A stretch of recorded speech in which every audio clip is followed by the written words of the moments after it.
एउटा प्रश्न सोधी हेरे आज मैले ऐनासँग, किन फेर्छ मानिसले, किन फेर्छ मानिसले चिनको चिन आफ्नै रङ्ग।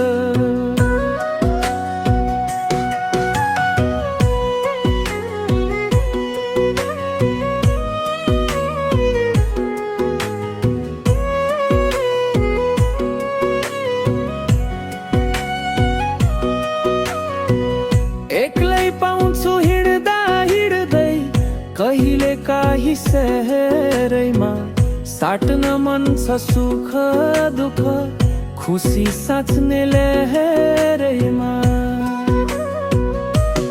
एउटा प्रश्न सोधी हेरे आज मैले ऐनासँग, किन फेर्छ मानिसले, किन फेर्छ मानिसले चिनको छिन आफ्नै रङ।